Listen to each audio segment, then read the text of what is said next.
मैं गोरखपुर शहर में रहता हूँ।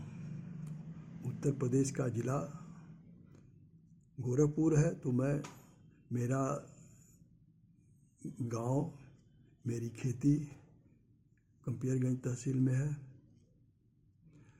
और मैं रहता हूँ गोरखपुर में।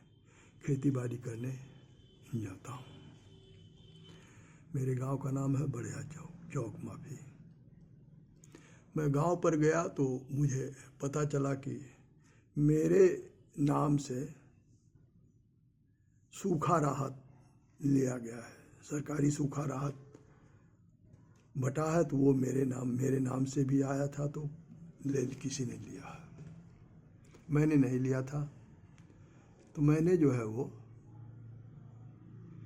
आरटीआई डाला और पूछा कि ये जो फला खातेदार का जो सूखा राहत है वो किस उसके जो बांटने का है वो कब बांटा गया, उसका पूरा विवरण दें। तो पहले तो एक आरटीआई डाला तो वो कुछ उसमें लिखने में गड़बड़ हो गया। फिर दूसरा आरटीआई डाला, उसमें जो आरटीआई का जो फार्म है, भाषा है, वो ठीक नहीं था। तो फिर वकील ने कहा कि आप जो है वह दूसरा फार्म भर दीजिए। तो मैंने दूसरा फार्म भरा और फार्म भरने के बाद वो वहाँ से जवाब नहीं आया। फिर मैंने उसका अपील किया। जब अपील किया तो जो दिया गया था वो सूखा राहत, उसका वो लिस्ट हमको दे दिया गया। हमने लिस्ट मांगा था कि जो सूखा राहत जो बटा है उसका लिस्ट हमको दीजिए। तो लिस्ट मुझको मिला तो मैंने देखा कि उसमें वो अस्पष्ट कुछ दस्तखत किया गया है। और फिर मैंने उसके खिलाफ, उसको जब मुझे मिल गया तो मैंने उसकी शिकायत लोकायुक्त से, उत्तर प्रदेश लोकायुक्त से किया। लोकायुक्त की व्यवस्था, कानून की व्यवस्था है, उसमें अगर कोई सरकारी भ्रष्टाचार हुआ है, किसी भी तरह का कोई भ्रष्टाचार, सरकारी भ्रष्टाचार हुआ है, तो उसके खिलाफ उत्तर प्रदेश लोकायुक्त से शिकायत करने की व्यवस्था है। तो मैंने उत्तर प्रदेश लोकायुक्त से शिकायत किया। लोकायुक्त महोदय के तरफ से जो है वह एक पत्र आया कि आप इस जो आपकी शिकायत है इसको शपथ पत्र दें और उसके लिए 2000 रुपया वो जमा करें। वो चालान स्टेट बैंक में जमा करके चालान कापी दें। मैंने जो है वह शपथ पत्र भी दे दिया और 2000 रुपया जमा करके वो चालान भी भेज दिया। उसके बाद वहाँ से लोकायुक्त से जांच कमेटी गठित कर दी गई। वहाँ के अधिकारी आए और वो जो भुगतान करने वाले अधिकारी थे, तहसीलदार ऑफिस के, और जो भी अधिकारी थे उनको बुलाया गया, मुझे बुलाया गया और सब कागज देखा गया। तो ये हुआ कि ये जिम्मेदारी किसकी है। तो ये हुआ कि लेखपाल ने जो है वो दे दिया है। तो ये हुआ कि लेखपाल ने किसको दिया। तो लेखपाल ने कहा कि गांव के आए थे लोग, गांव के आते हैं, तो गांव के 2 लोग थे, उनको दे दिया। तो ये हुआ भाई कि जिसका था उसको आपने क्यों नहीं दिया, आपने गांव वाले को क्यों दे दिया। और नहीं, अगर जो वो जिसको देना था वो नहीं मिला तो आप सरकार में वापस कर दिए होते। तो आपने जो है वह गांव वाले को दे दिया और गांव वालों ने उसे निकाल लिया। मेरा नाम लिख करके, बैंक में नाम लिख करके निकाल लिया वो पैसा। फिर बैंक वालों के खिलाफ जांच हुई तो बैंक वालों ने कहा कि मेरे पास जो है जो आया तो वो चेक था, तो मैंने जो है वो भुगतान कर दिया। और बैंक वालों ने क्या कहा क्या नहीं किया। उसके बाद जो है वो जांच टीम जो है वो 2 बार आई और उसमें लोकायुक्त महोदय के अधिकारी थे, यहाँ तहसील के अधिकारी थे, हम भी गए। फिर मेरा भी बयान दर्ज हुआ, अधिकारी का भी बयान दर्ज हुआ और बयान दर्ज होने के बाद लोकायुक्त ने अपनी जांच कंप्लीट किया और जांच कंप्लीट करने के बाद आदेश किया कि एफआईआर दर्ज किया जाए। वो तो इस पर कार्रवाई किया जाए। तो उसमें जो लेखपाल, जो असल दोषी थे लेखपाल को दूसरे को देना ही नहीं चाहिए। तो लेखपाल को विभागीय कार्रवाई के लिए लिख दिया विभाग ने कि लेखपालों के खिलाफ विभागीय कार्रवाई चल रही है। और जिन लोगों ने चेक लेकर के पैसा भुना लिया था उनके खिलाफ एफआईआर दर्ज हो गया और एफआईआर दर्ज हुआ, आज 4 साल हो गया, उस पर कोई कार्रवाई ही नहीं हो रही है, वैसे ही पड़ा हुआ है। तो फिर मैंने जो है आरटीआई डाला, वो क्या कहते हैं, थाने वालों को, कि इस पर क्या कार्रवाई हो रही है, किस स्तर पर कार्रवाई है।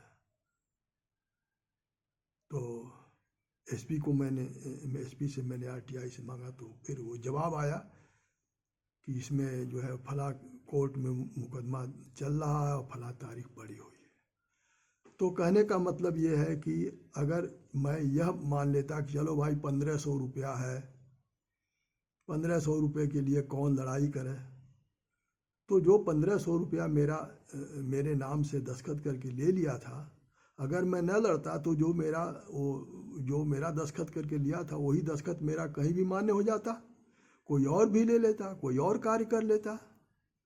अगर एक जगह दस्तखत वो मेरी मान्य हो जाती कि तो वही दस्तखत, तो फिर मेरा जो है वह सब दस्तखत फेल हो जाता। जितना मैं पढ़ाई किया हूँ, जितना नौकरी किया हूँ, जो मेरा दस्तखत था वो सब हो जाता कि तो पढ़े ही लिखे नहीं है, तो जिस तरह से दस्तखत किए हैं। तो कहने का मतलब यह है कि बात 1500 रुपये की नहीं थी, बात ये थी कि यदि किसी के नाम से कोई पैसा गलत ले लेता है तो उसके खिलाफ अवश्य लड़ना चाहिए। अगर मैं न लड़ता तो कुछ फर्क नहीं पड़ता। जो वो लेखपाल जो है जिसने दिया वो तो खैर अब भी वो कार्रवाई से बचा हुआ है, लेकिन बचेगा नहीं। इसलिए नहीं बचेगा कि कार्रवाई आगे उसके खिलाफ होगी, और अगर अधिकारी नहीं करेगा तो अधिकारी भी जिम्मेदार होगा कि क्या उसने, अगर लेखपाल ने जो है वह असली तो जो है वह जिम्मेदार है, लेखपाल ही है जिसने कि जो है चेक गैर जिम्मेदार तरीके से दे दिया, तो वो ड्यूटी का जो है वो के प्रति अपने जिम्मेदार नहीं होगा। वो न तो वो किसी भी तरह से जो है वो बचने लायक नहीं है।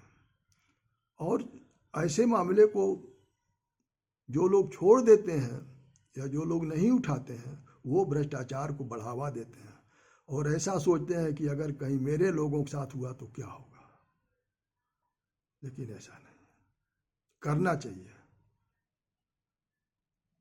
मैं धनी नहीं हूँ, मैं भी जो है वह सरकारी योजना का लाभ ले सकता हूँ, लेकिन मैं कोई लाभ नहीं लेता हूँ। जो गांव में मेरे पैसा आता हो वो मैं सक्षम हूँ तो मैं पैसा नहीं लेता हूँ सरकार का। जो दूसरे हकदार होंगे उनको पैसा मिलना चाहिए, ये मेरी सोच है। तो कहने का मतलब यह है कि चाहे भ्रष्टाचार छोटा हो या बड़ा हो, और जो लोग कहते हैं, अभी आज मैंने एक पोस्ट सुना जिसमें कहा गया था कि कोई अधिकारी अगर किसी को ले आके जेल में बंद कर देता है, किसी के खिलाफ कोई वो चार्ज लगा देता है और किसी को बदनाम कर देता है तो उसके खिलाफ कानून बनना चाहिए। कानून बनना क्या चाहिए, कानून है। सुप्रीम कोर्ट के चीफ जस्टिस ने ये कानून बना दिया है कि यदि कोई गलत रिपोर्ट कोई पुलिस वाला लगाता है या कोई अधिकारी लगाता है तो जो सज़ा वो अभियुक्त को मिलना चाहिए वही सज़ा उसको मिलेगा, उस अधिकारी को मिलेगा अगर उसके रिपोर्ट लगाने से अगर बच गया तो। ये कानून पहले से है, वो कानून ख़त्म नहीं हुआ है। सरकार कानून बनावे लेकिन वो सुप्रीम कोर्ट का कानून जो है वो ललिता कुमारी बनाम स्टेट ऑफ उत्तर प्रदेश में ये एक कानून 2012-2013 में जो है वह बन चुका नहीं, वो सुप्रीम कोर्ट का जो आदेश होता है वो कानून से कम नहीं होता, वो भी कानून ही है। तो अगर किसी के साथ अन्याय होता है तो अन्याय सह के बैठ रहना भी बड़ा दुष्कर्म है। न्यायार्थ अपने बंधु को भी दंड देना धर्म है, ये हम लोगों के वहाँ कहा गया है और ये मानना चाहिए। एक अपंग